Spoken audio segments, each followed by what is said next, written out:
Hammaga assalomu alaykum. Bugun sizlarga mana bu modul haqida ozgina qisqacha video qilib ko'rsatmoqchiman. Bu modulning nomi MT3608 degan modul. Bu doimiy elektr tokini doimiy elektr tokiga kuchaytirib beradi. Ya'ni shu akkumulyatordan chiqadigan DC inglizchasiga DC deyiladi. Mana DC tokni DC ga ko'tarib beradi. 2,5 voltdan 26 voltgacha, adashmasam 26 voltgacha ko'tarib beradi. Va chiqadigan toki 5 voltdan 28 voltgacha bo'ladi. 2 ampergacha kuchlanishi ko'tarib bera oladi. Bu modulni uzun marketdan zakaz qildim. 16,000 so'mmi shunaqa bo'ldi. Buni nimaga ishlatiladi desanglar, bu modul mani holatimda hozir mana bunday fonar mavjud. Menda buni ham uzun marketdan zakaz qilganman. Mana shu fonarda orqa tomonida telefonlarni zaryad qilish uchun USB joyi bor. Mana bunday joyi bor. Shu USB'siz telefonlarni smartfondan ulasa zaryad bera olmaydi. Bu pramoy akkumulyatordan ulanib mana shu USB ga tok chiqadi. Shu sababdan akkumulyatorda bilsanglar agar 3.7 12 volt bo'ladi maksimum. Shu sababdan kuchi yetmaydi hozirgi smartfonlar uchun 2 amper yoki 3 amper chiqarishga. Mana bu modul esa mana shu 2 amperni chiqazib beradi. Buni eng qulaylik tarafi, misol uchun boshqa narsalar uchun ham ishlatish mumkin. Mana bu buriydigan joyi bor, mana ko'rinayotgan bo'lsa, mana bu temirdan bo'lgan. Mana bu temir joydan burab tokni kuchaytirsa bo'ladi. Misol uchun 5 voltdan 28 voltga chiqadigan tokni 5 voltdan 28 voltgacha chiqarish mumkin. Misol uchun kirish tarafida mana bu yerda ko'rsatdim mana. Bu yoq tomon kirish bo'lsa, tokni kirish tarafida misol uchun 3 volt kirayotgan bo'lsa, bu yog'idan 28 volt tok chiqarib bera oladi. Bu shunaqangi bir ajoyib modul. Endi mana bu chiroqqa keladigan bo'lsam, buni ham uzun marketdan zakaz qildim. Adashmasam 160 mingmi shunaqa. Bu quyosh paneli bor, quyoshdan zaryad oladi. Akkumulyatorning sig'imi 2600 mAh. Bu yoq oldi tomonida uzoqni yoritadigan chiroq bor. Bu chiroq taxminan 100 metrgacha yoritadi. Hovlida turadiganlar uchun juda ham qulay. Bu yoqda yana bitta chirog'i bor. Bu esa shu oldin yo'lni yoritish uchun. Mana bu chiroq esa ayniqsa bizda hovli uylarda, qishloq joylarda turadiganlarda uyda svet o'chib qo'yganda mana bu chirog'ini yoqib ishlatish mumkin. Juda ham qulay, ko'tarib yurishga ham, boshqaga ham hozir yengil. Yana chiroqni mana uzoqdan ko'rsataman sizlarga. Mana bunday holatda bo'ladi chiroq. Ushlaydigan joylari va juda ham qulay, ixcham. Narxi ham unaqa qimmat emas. Xullas, hozir shuni ochib, ichiga joylaymiz va ko'ramiz test qilib.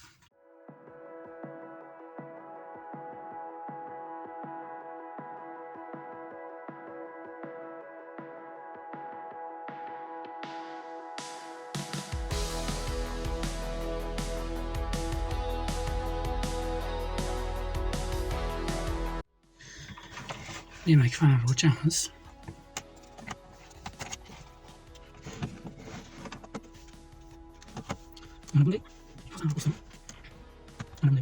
Demak, o'rtoqlar, bu fonarni men olganimning sababi ichini ko'rsanglar juda ham bo'sh joyi ko'p. Misol uchun hozir sizlarga ko'rsataman. Mana bunaqa litioniy akkumulyatorlar, bu notebooklardan chiqadigan 18600 degan akkumulyatorlar. Mana shunaqadan har bitta mana bunaqa burchagiga bittadan ketadi. Har ikkala tomonga bu yog'iga ham bittadan. Bu degani mana shu yerga ikkita dona ketadi ichiga. Har anaqasiga ikkitadan ketsa, taxminan mana shunday litioniy akkumulyatordan buni ichiga agar pratik qo'ysa, ya'ni hammasini zichlashtirib qo'yadigan bo'lsa, 18 dona ketadi. bunaqa lition akkumulyatorlar har bittasi kamida 2600 milliamper sig'imli bo'ladi. Buni agar 16 ga ko'paytirsangiz, taxminan shu 28-30 ming milliamperlik power bankga aylanadi bu chirog'imiz, fonarimiz. Va bu yerda endi albatta BMS qo'yilishi kerak bo'ladi. 18 ta akkumulyator uchun albatta BMS qo'yilib, mana bu plataga ulanadi va bu plata ham quyoshdan ham o'sha zaryad razyomidan bu akkumulyatorlarni to'ldirish imkoni bo'ladi.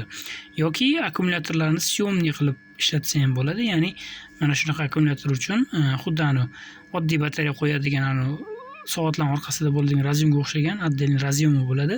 O'shalarni bunda joy-joyiga qo'yib, ikkitalik qilib, bularni masalan srog o'tganda almashadigan qilib yana kuchaytirsa bo'ladi. Demak, buni tushuntiraman. Mana bu akkumulyatori, bu yoqda o'sha kontroller platasi, mana bu yerda chiroq, o'sha ikkita yonida ikkita led chirog'i va bu yoqdagi qolgan chiroqlar. Demak, biz hozir mana bu platani olib, mana bu USB razyomda, shu USB razyomini yechib, narga mana bu modulni qo'shib ulashimiz kerak bo'ladi. Demak, hozir sizlarga o'sha plataga akkumulyatordan qancha tok kelayotgani va USB ga qancha tok ketayotganini ko'rsataman. Birinchi mana bunga buni o'ylaymiz. Bu akkumulyatordan kelayotgan tok 308 volt. Ko'rdinglar? Endi USB ni tekshiramiz. Mana USB da ham xuddi shu tok kelyapti. Bu degani bu fonardagi akkumulyator hozirgi vaqtda smartfonlar uchun tok bera olmaydi. Chunki smartfonlar normal zaryad olish uchun 5 volt, kamida 1 amper tok kerak bo'ladi. Bu yerda esa maksimum 4 volt o'sha amperaji nima desam bo'ladi. Bu kontroller, sodda qilib aytganda, bu kontroller telefonlarga zaryad berish uchun emas, oddiy kichkina yonkisli, misol uchun menda mana bunaqa zajgalka bor. Bu juda ham kam tok yeydi. Mashinani bemalol quvvatlay oladi, lekin smartfonlarga kuchi yetmaydi buni. Endi demak, biz hozir shuni mana bu 4 tanaqa bu USB ni razyomi bo'ladi. Shuni USB razyomini kesib olamiz, chiqazib olgandan keyin mana bu plus akkumulyatordan kelayotgan plus va minusga plus va minusni ulab, moduldan chiqqan tokni USB ga ulab qo'yishimiz kerak bo'ladi. Demak, o'rtoqlar, mana USB razyomni platadan ko'chirib oldim. Keyin o'sha usilitel modulga uladim. Hozir test qilib ko'rdim, ishladi. Endi buni hozir akkumulyatordan chiqqan plus minusiga ulab turib, platani o'sha plus minusiga ikkitasini bitta qilib payka qilib qo'yamiz va joyiga o'rnatamiz. Shu bilan power bankimiz tayyor bo'ladi. Mana o'sha plusi minusga payka qilib ulab bo'ldim. Mana bu yerda modul turibdi. Bu modulni mana bu joyga, quyosh paneli ustiga termokley bilan kleylab qo'yaman va birga yonma-yon ishlab turaveradi. USB ni bu plataga ulamadim, orasiga izolenta bilan, termokley bilan izolyatsiya qildim. USB dagi tok bu plataga o'tmasligi uchun va buni qotirdim, bolti bilan qotirib, ustidan qotirib qo'ydim, bo'ldi. Endi hozir buni termokleyga o'tkazib, buni test qilib ko'ramiz. Demak, o'rtoqlar, mana fonarni yig'ib bo'ldim. Endi bunga hozir sizlarga mana zajgalkani ulab ko'rsataman, keyin birpas turib telefon ulab ko'rsataman. Telefonni o'zida syomka qilayotganim uchun yonimda boshqa telefon yo'q edi.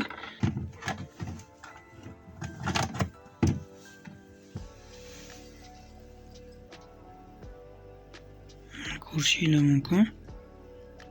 Bu zajgalka zaryad olishni boshladi. Demak, biz hammasini to'g'ri ulaganmiz. Endi buni bir kun telefonda sinab ko'raman. Telefon qanaqa zaryad oladi va sizlarga natijasini aytaman. Bu sizlar uchun bir necha soniyadan keyin bo'ladi. O'rtoqlar, bu fonarni o'sha modernizatsiya qilganimizdan keyin natijadan aytmoqchiman. Hozir mana sizlarga quyoshdan zaryad olib turganini ko'rsatmoqchiman. Lekin havo bulut, quyosh o'zi yo'q. Yomg'irdan keyingi kun bugun. Xullas, umumiy natijalar. Bu chiroq ichidagi o'zini kichkina ko'rgan bo'lsanglar, yashil akkumulyatori 2700 mAh chiqmadi. O'sha kechasi zaryad buni o'zini akkumulyatorini 100% zaryadga to'ldirib, zaryadchik orqali zaryadini to'ldirib, keyin telefonni ulab qo'yganimda telefonimiz zaryadi 13% edi. Ertalab turib qaraganimda 19% bo'lib zaryad olgan. Lekin bu chiroqni akkumulyatori o'tirib qolgan. Sizlar tushunishingiz uchun xuddi shunaqa vaziyat bo'lgan. Endi buni nima qilamiz? Bunga men o'zimda bor 4 ta o'sha litiy-ionli akkumulyator bor. 2600 mAhlik notebookimdan chiqqan. O'shalarni olib, o'sha aytgandek o'sha litiy-ionli 18600 adashmasam, modeli 18600 anaqa tushadigan o'zini unda kassetasi bo'ladi. Ichiga o'sha akkumulyatorni qo'yib, ana prujinali bo'ladi. Akkumulyatorni qo'yib, syomniy bo'ladi, xullas, paka qilinmaydi, syomniy bo'ladigan qilib ichiga joylashtirib chiqamiz. 4 tasini bu yog'iga, 4 tasini bu yog'iga, 4 tani bu yog'iga, 4 tani bu yog'iga joylashtiriladi. Shu bilan taxminan 30 ming mAhlik powerbank taxminan 8000 mAhlik powerbankka aylanishi mumkin. Hozircha 4 ta dona qo'yib turamiz. 4 ta dona akkumulyator ham 2000 o'rtacha oladigan bo'lsak, o'zi 2600 mAh deb yozilgan. 2000 dan hisoblasak ham 4 tasi 8000 mAh bo'ladi. Bu bitta telefonni 2 marta zaryadlash uchun yetadi. Buni o'zidagi akkumulyatorni ham qo'shsak, taxminan shu 8000-8500 mAh bo'lib qolsa kerak. Xullas, yana ozgina modernizatsiya ishlarini olib boramiz va bu chiroqni kuchaytirishda davom etamiz. Mana quyosh chiqdi, ko'rgan bo'lsanglar. Chirog'i yonyapti. Demak, hozir bu fonar quyoshdan zaryad olyapti. Shunisi menga yoqqan buni. Gabaritlari juda ham ixcham. Ichiga shu qo'shimcha akkumulyatorlar qo'shib, anaqasini kuchaytirsa bo'ladi, nima derdi? Chiroqlar ishlayapti hammasi. Mana shu chirog'i oq va sariq yonar ekan. Ikki xil rejimi bor. Bu yoqda o'sha aytganimdek oldi uzoqni yoritadigan va yo'lni yoritadigan chiroqlari bor. Kempinglar uchun, hovlida turadiganlar uchun juda ham asqotadigan narsa. Faqat bu zavodidan kelganida juda ham akkumulyator yo'mkisi sig'imi past bo'lib, keyin mana bu yerdagi mikrosxemasi tufta mikrosxema bilan keladi. O'shani kuchaytirilgan mikrosxema bilan kelib, zaryadlashni tezdan zaryadga qilish funksiyalari, keyin akkumulyatorlarga BMS'lar qo'shib turib, agar kuchaytirib qilinsa, bu juda ham topoviy chiroqlardan bo'lar edi, to'g'riroq. Xullas, bu yerda narxiga yarasha chiroq bo'lgan. Demak, o'rtoqlar, hozir men sizlarga o'sha fonar ichidagi sxemalar ulanish tartibini ko'rsataman. Bu o'sha fonar o'zini kontrolleri. Mana bu o'zini batareykasi, batareya birinchi. Bu men qo'shimcha qo'ygan 4 ta litiy-ionli akkumulyator. Mana bu MT3608 chip. Bu USB razyom chiqish telefonlar uchun va bu yerda kondensator. Kondensatorsiz ulaganimda telefonga zaryad berishi juda ham sekin bo'ldi. Keyin chip ovoz chiqarishni boshladi va ba'zida zaryad bermay qoldi. Shu sababli kirish va chiqish toklarida impuls paydo bo'lganini sezdim va shu sababli kondensator ulashga to'g'ri keldi. Qanday sxemada ulandi? Mana buning minusi minusga ulangan, plusi kontrollerga. Bu batareya ham xuddi shunaqa ikkita batareya bir-biriga parallel qilib ulandi. Bunda umumiy yo'mkis oshadi, lekin tok oshmaydi. Ya'ni shu 4 volt 3.6 4 volt bo'lib turadi ikkala akkumulyatorda ham. Keyin bu kontrollerdagi modulga o'tadi. Tok moduldan keyin o'sha 5 volt bo'lib chiqadi va bu yerda o'sha moduldan kelayotgan impulsli tokni telefonlar shu zaryad olayotgan paytda ko'p tok talab qilib qolishi mumkin va shu paytda impuls paydo bo'lib zaryad berish bu modul qiynalishi mumkin xullas. Shu vaziyatda kondensator ulandi. Plus va minusiga kondensatorning plus va minusini ulab qo'yiladi. 1000 mikrofaradgacha bo'lgan kondensatorlarni ulash mumkin. 5 voltdan shu 16 voltgacha bo'lgan kondensatorlarni 1000 mikrofaradgacha. Mana esa 400 adashmasam 60 mikrofaradligini 10 volt 460 mikrofaradligini oddiy shu zaryadchiklardan olib uladim va shu tarzda hozir mana shu sxemada fonar 100% telefonlarni quvvatlash uchun power bank sifatida ishlamoqda. Endi keyingi etaplarda o'sha mana bu batareyalarni yana yoniga ko'paytirib ulash mumkin. Hozir o'zida shu 4 ta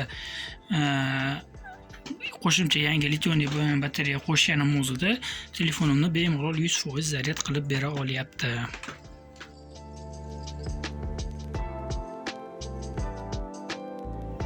Demak, hozir mana chiroqni tekshirib ko'ramiz telefonning zaryad berishini.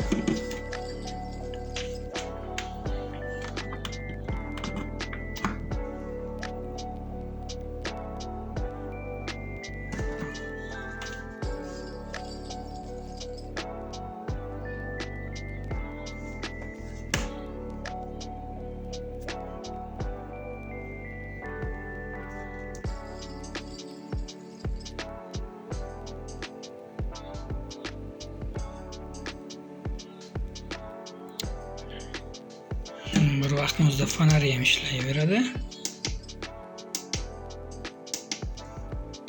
Bunda telefonga ham zaryad beraveradi.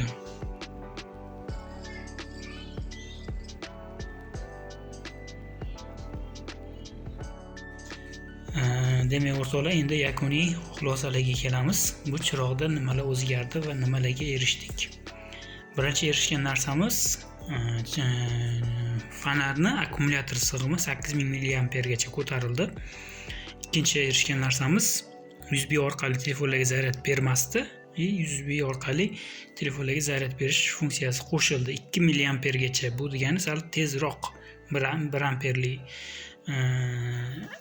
zaryad berish qurilmalariga qaraganda. Endi narxlarga kelamiz. Narxlar chiroq fonari o'zi 170 mingga tushdi. Ichiga bitta o'sha MT3608 modulni qo'ydim, o'sha zaryadga berish uchun telefonlarga. U moduli 20 ming yo 20 ming yo 26 ming taxminan shuncha bo'ldi.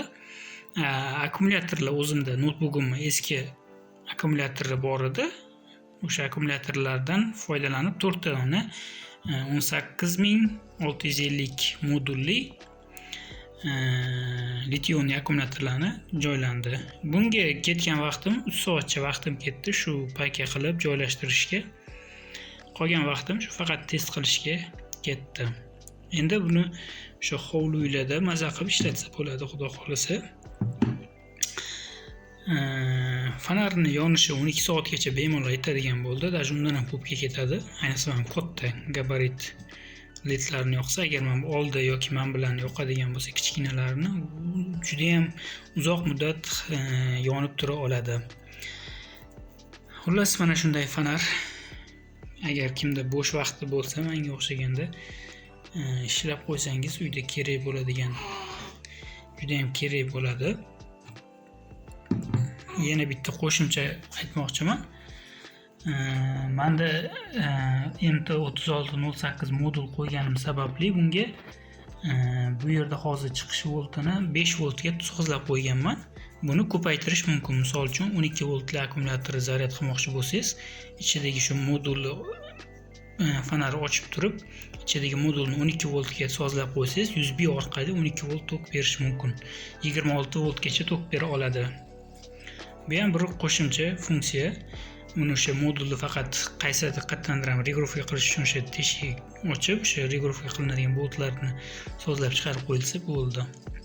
Xullas do'stlar, video yoqgan bo'lsa, videoga like bosib, kanalimga obuna bo'lib qo'yinglar. Shunaqa qiziqarli eksperimentlar, videolar kanalimda joylab boraman har hafta shanba kuni.